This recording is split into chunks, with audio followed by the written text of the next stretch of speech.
नमस्कार दोस्तों, बहुत बहुत स्वागत आपका मेरे चैनल पर। पुस्तक समीक्षा कार्यक्रम में लाई हूँ नई पुस्तक।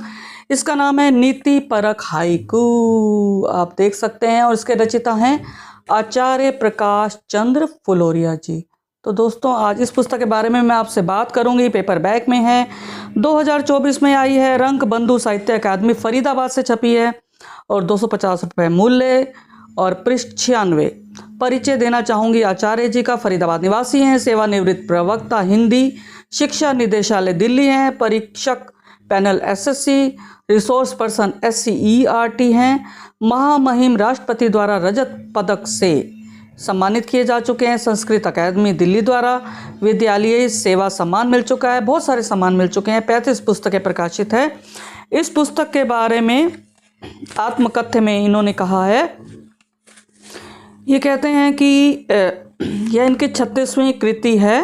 इसमें 5 दर्जन से अधिक जीवनोपयोगी विषयों पर हाइकू लिखे हैं।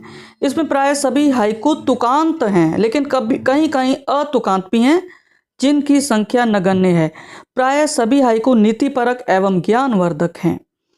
और उसके बाद जो इसकी भूमिका लिखी है, प्रदीप गर्ग पराग शिक्षाविद हैं। उन्होंने लिखा है कि आचार्य प्रकाश चंद्र फुलोरिया जी ने संग्रह को सरस व लयात्मक बनाने के लिए प्रायः तुकांत हाइकू रचे हैं। इन हाइकुओं में कविवर की वैचारिक परिपक्वता का असीम दर्शन है, नीतिगत मूल्यों की आस्था है।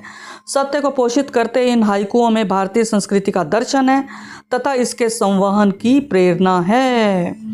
तो दोस्तों, समीक्षा की बात करती हूँ तो इसकी विशेषता है, ये तुकांत हैं। कहीं 3 पंक्तियाँ तुकांत हैं, कहीं 2 पंक्तियाँ। भारतीय संस्कृति के दर्शन है, इसमें नीति परक हैं, लगभग 60 विषय हैं, परिपक्व हैं। और भारत माँ, माता पिता, बेटी, गुरु, पति पत्नी, परिवार, बुजुर्ग, त्योहार, हिंदी, योग, मृत्यु, परोपकार, भ्रष्टाचार, राजनीति, प्रेम, उपयोग, ये सभी हाइकू विषय हैं इनके। 5, 7, 5 यानी कुल 17 वर्णों में पूर्ण अर्थ लिए सुंदर चित्र उकेरते हाइकू हैं। और प्रत्येक पृष्ठ पर 8 हाइकू हैं। कुल 656 हाइकू इसमें समाहित हैं दोस्तों। तो जिनको हाइकू में रुचि है वे अवश्य पढ़ें इस पुस्तक को। तो मैं कुछ हाइकू का पाठ करती हूँ आप लोगों के लिए। माँ भारती के बारे में इन्होंने लिखा है, हंस वाहिनी श्वेत वस्त्र धारिणी देना सुमति। आपने देखा 2 पंक्तियाँ तुकांत हैं, हंस वाहिनी, श्वेत वस्त्र धारिणी, ये दोनों तुकांत हैं। अब अगली बात करती हूँ पिता के बारे में। लिखते हैं, पिता हमारा कंधे पे बैठा के, पिता हमारा कंधे पे बिठा के मेला दिखाता। उसके बाद ये माता पिता के बारे में इन्होंने लिखा है, माता पिता को संतान जो रुलाती सुख न पाती।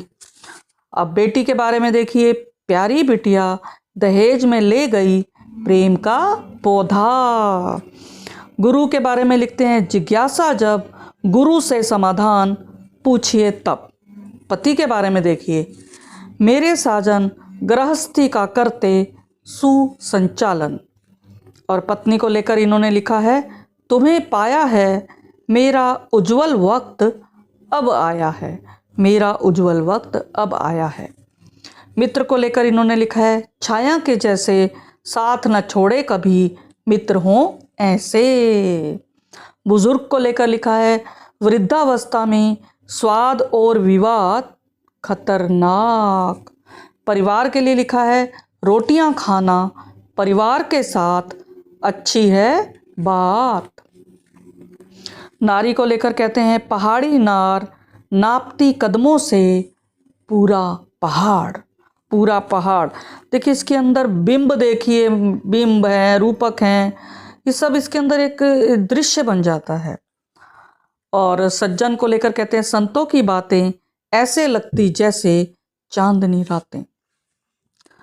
रिश्ते को लेकर कहते हैं, कैसी है आरी काट गई रिश्तों को जीप करारी, काट गई रिश्तों को जीप करारी। बहुत सुंदर सुंदर हाइकू लिखे हैं। अब कुछ और देखिए आप। ये कहते हैं कि प्रेम, प्रेम का स्पर्श मानव को सदा ही देता है हर्ष, क्योंकि तुकांत लिखे हैं इन्होंने। अब एक और देखिएगा, ये कहते हैं, काली कमाई मनुष्य को कभी भी फल ना पाई, मनुष्य को कभी भी फल ना पाई। और उसके बाद देखिए धन्यवाद में इन्होंने कहा है, अंत है अंतिम है, करे जो सेवा धन्यवाद का वही है हकदार, करे जो सेवा धन्यवाद का वही है हकदार। तो धन्यवाद दोस्तों, फिर मिलेंगे अगली कड़ी के साथ, तब तक मुझे आज्ञा दें।